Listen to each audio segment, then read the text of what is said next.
So, hi everyone! For today's video is mag-get ready with me kay mag-school ang Inday. So, before mo lakaw, syempre, dili kalimtan ang kelay.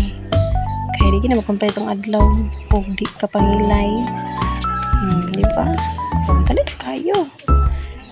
Kuhaan sa din kilid-kilid, narong dili makampat. Kasi nga dahil. Diba? So, next is syempre ang lip tint nga tag 15 ra. Pero ganan kay ni kay humot, unlike sa kanang uban bitaw nga lip tint nga katong red kaayo kay light man to pag malawayan siya kay baho. So kanira gid ganahan ako sa nga lip tint kay kanang kutsara siya sa lips po. Tapos dili mag-dry akong lips. Sa amin ang disappearances man ako query. So next is magsapatos na padayon ko kay igid ka kasulod og di pud ka magsapatos. Then ganahan jud ko magsapatos every time nga matukog campus kay kuan kanang formal bito kay kalantawon. Manang I like wearing shoes every time I have a important kuan up kanang mga ganap sa life. Then ganahan po ko white shoes gyud. And then kanay pud siya nga shoes kay okay ra na ko ni palit. And ganahan ko kay kanami to sa iyang lapa-lapa habog. Ganahan ko inana mga shoes type. I-flex na din sa kuan. So, man ako. And then, nag-ready na pud ko. Okay. Malakaw na lagi ko. And then, man akong tote ng gamit. And then, moto. Pagkawas na ko sa balay. Pabaklay na ko. Okay. Mga tangatag badya.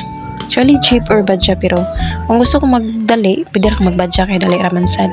So, 30 lang ang plate. Well, mag-jeep ka is 20. So, mas perfect na lang ako magbadya samot sayo imong klase. So nakasakay na ni kong badya.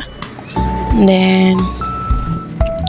then ana din to si ang driver na si uncle na pwede ra magpa-music lang ko okay ra sa ko na nice magid pod basta na music magbiyahe. Then kana si Sunlight sayo jud na siya kay sayo pa man mga 6:40 at ako na nakasakay naman ko so naa siya.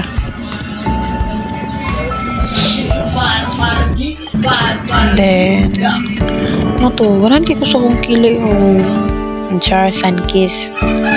So kani siya nga area is mantika na din siya.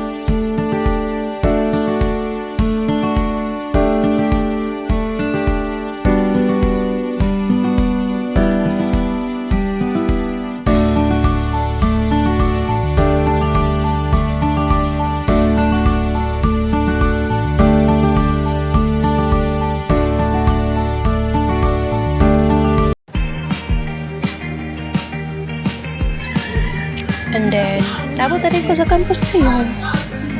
Mingaw pa ni gamay pa storage sa ni kay sayo pa man kaayo. And then, wala na haggard.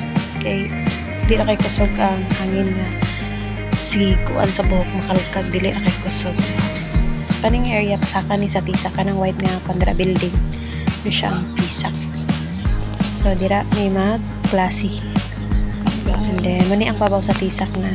So, yan siya. Tara, hulat na din ko kayo.